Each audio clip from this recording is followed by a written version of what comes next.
Hey, what's going on, guys? My name is Asian Psycho, aka ToeSniper98. Welcome back to another Whales log for Genshin Impact. Another week and a half late. So, this one is going to be guaranteed a much shorter Whales log. The reason for that, or the simple reason for that, is because I have, as of, I believe, a couple weeks ago. Has it been a couple weeks? I don't feel like it's been that long, but at least, I feel like it's been at least 2 weeks. But anyways, what I'm talking about is I have stopped resin refreshing in Genshin. I almost called it Trailblaze power refreshing because of all the story I've been playing. But yeah, I have stopped max refreshing on resin in Genshin Impact for the simple reason that I just don't feel like it. Just don't feel like it. It also didn't help that the month of June, last month, I spent a whole bunch of frickin' money. Silver Wolf and Melusine didn't really help there. So, yeah, I have made the executive decision to stop resin refreshing, at least until Fontaine. When Fontaine comes out and we inevitably get new artifact domains, then yeah, I'll go back to farming those. Especially when, you know, Folklores is out. But until then, so for the rest of, you know, the 3.0 patch cycle, so 3.8, because that's where I'm right now, I will not be resin refreshing, which means obviously I'm not going to really make that much progress on artifact builds on my characters.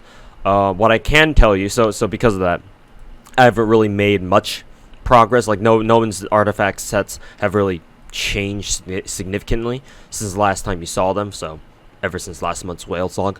I will say though that prior to me deciding to stop resin refreshing, at least until Fontaine is out, is that I was grinding this domain. I forget what it was. Oh yeah, that's right, Emblem domain. I was grinding Emblem domain because my current artifact building objective for my Genshin account is to get my Xiangling, my Xingqiu, and my Beidou to decent builds. Beidou is more or less fine, I think. At least she should be much better off than she was before. Main reason is because, well, she's now got a 7184 crit rate, crit damage stat line, and 152 energy recharge, which is much better than what she had before.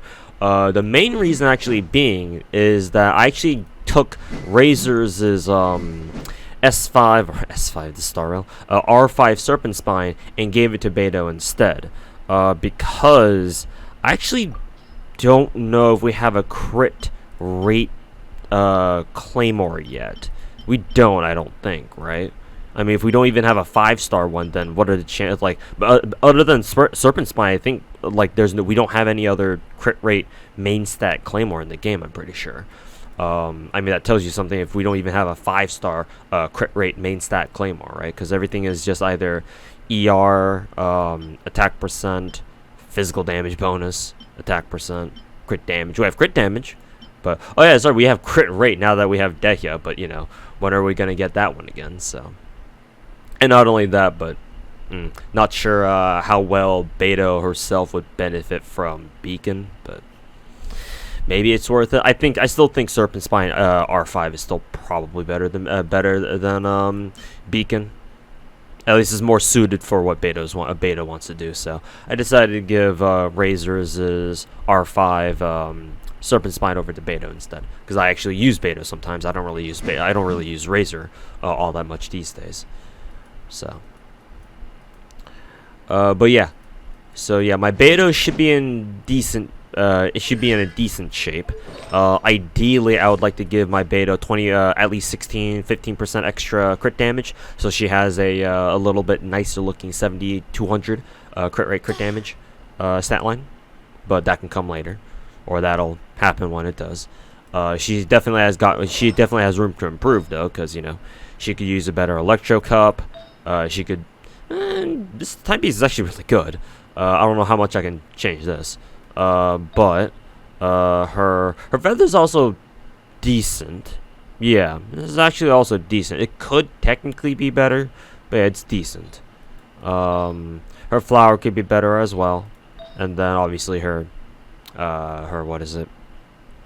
Her circlet. So yeah, definitely could be changed. Definitely could be improved, but obviously that's going to take a long time, given how artifact farming goes in this game. My Xingqiu, let's see. Yeah, he's now at a little bit better, 75, 132 crit rate, crit damage. With still about 191 energy recharge. He still has, let's see, R5 sack sword. But I think the major thing that I changed with him is that instead I swapped out his ER timepiece for an attack percent one instead. So there you go. As a matter of fact, I think this used to be Xiangling's old attack percent emblem timepiece, if I recall correctly. This cup also used to be Tartaglia's, I believe. Except I gave my Tartaglia, I think, a better Hydro damage cup, and I just gave this one as a hand-me-down to Xingqiu instead.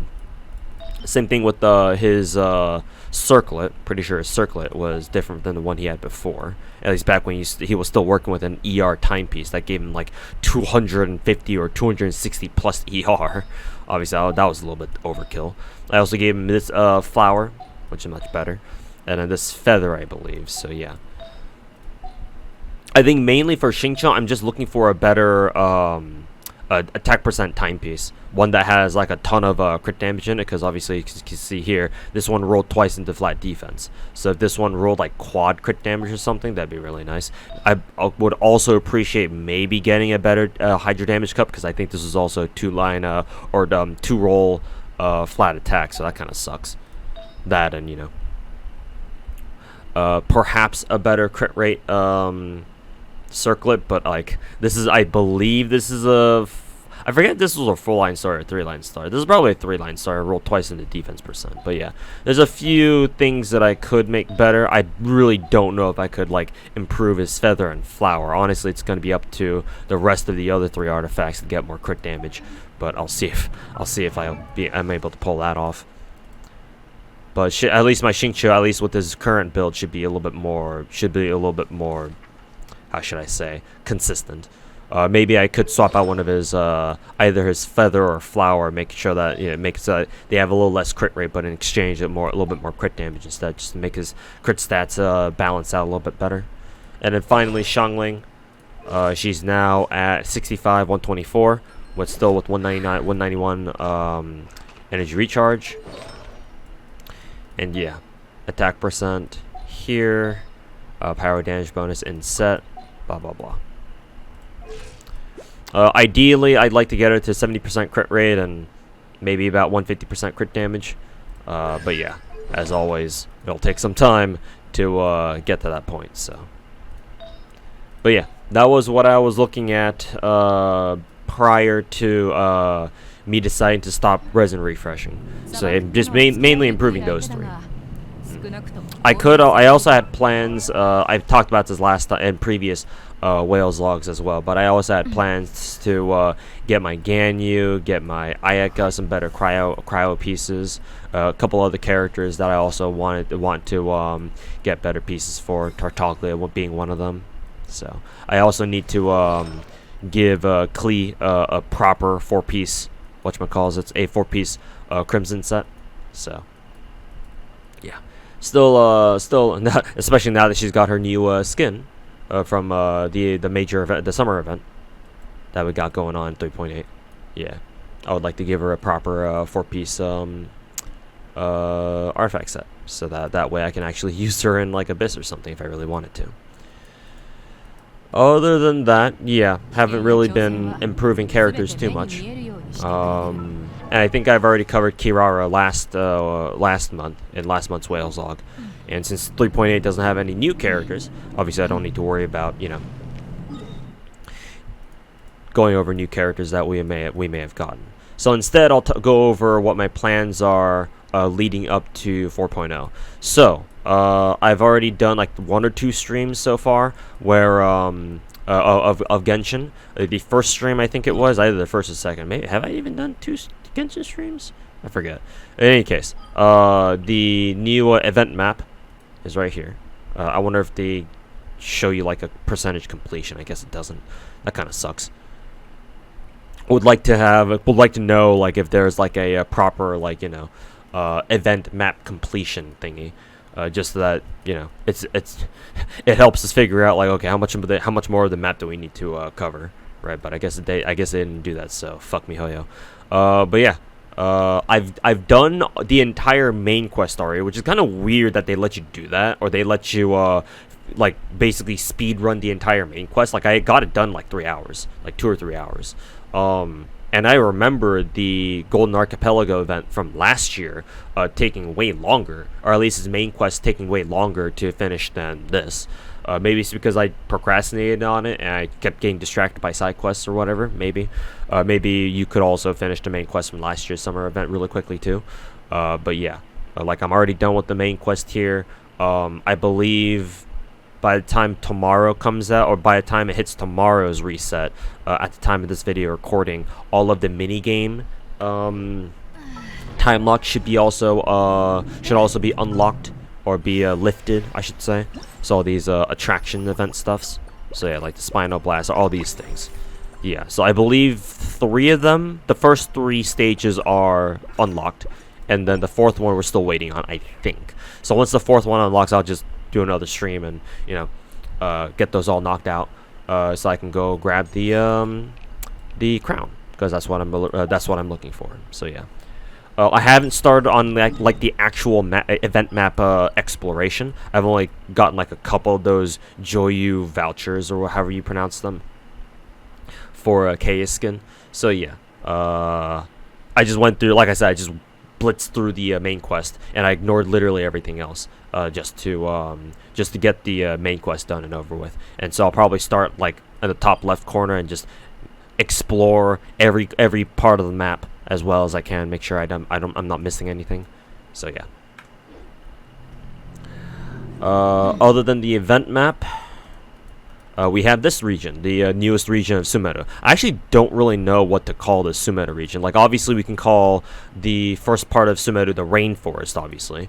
We could call the second part of Sumeru the desert. But then what do we call the desert? And then we can call I guess most of us kind of lumped the third Sumeru region in with the rest of the desert down here to the south.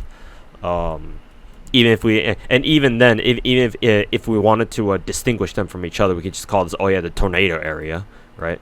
Because it's got a pretty distinct geological feature. And I guess you could say the same for this too, but I've never really known like what to call this our fourth Sumeru expansion here, like up all the way up here to the north.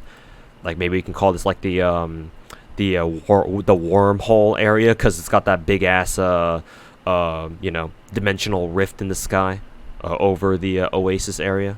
We call it that, I guess. The wormhole part of Sumeru. In any case, as you can see, out here, if I zoom out like this, I had the last Genshin stream that I did, I spent like an hour or two just chill grinding exploration here. So yeah, as you can see, I still have a long way to go. 71% there and 27% here. So yeah, my plan is to get at the very least get this last region, the 4th Sumeru expansion, to 100%. I still have not completed the R&R quest, which is probably the reason why my Visuda Field and Lost Nursery areas and Ashavan Realm areas are still not 100% yet. So yeah, if I have the time, I will also try to finish up the R&R quest as well, because I still got a long way to go on that. But yeah, at the very least, I will make sure to get the our newest Sumeru region to max exploration at the very least, and get whatever world quest is available there done as well. Because if I check out the if I go back to the commissions guy, as in the guy who handles like the weekly commissions or whatever. What do you call them? Oh yeah, the bounties. I think they call them the bounties. So yeah, this guy, Effendi. So if I talk to him and then see how much my exploration progress is, yeah, you can see the game says I have 89% overall exploration, and then only 27 out of 38 quests done. So I gotta find the 11 that I haven't done yet and get those done real quick. So yeah. Like I said, this is going to be a short Genshin's Whales log because obviously I've stopped, grinding artifacts super hard like I used to, at least until Fontaine comes out. And yeah, we'll see if the new artifacts that we get with Fontaine are worth grinding. If not, then I'll see what I want to do. But in any case, thanks for watching. Sorry that this video was so late as usual. And honestly, if I get the Whales log for Genshin out on time next month, it won't even be 4.0 yet. So that's kind of hilarious now that I think about it. Even if I were to like put it out like almost a half a month late, like I am now for like the past 2 months, yeah, it still wouldn't be 4.0, so it'd just be more of the same thing. So I guess next month I'll just hopefully be able to update you guys on like how much my Sumoto progress has been like, specifically for obviously the 4th expansion or the 4th region. So yeah, hopefully next by the time I do my next Whales log, I'll be able to show you a bit more progress on there. So other than that, thanks for watching, and we'll see you guys next month. Peace.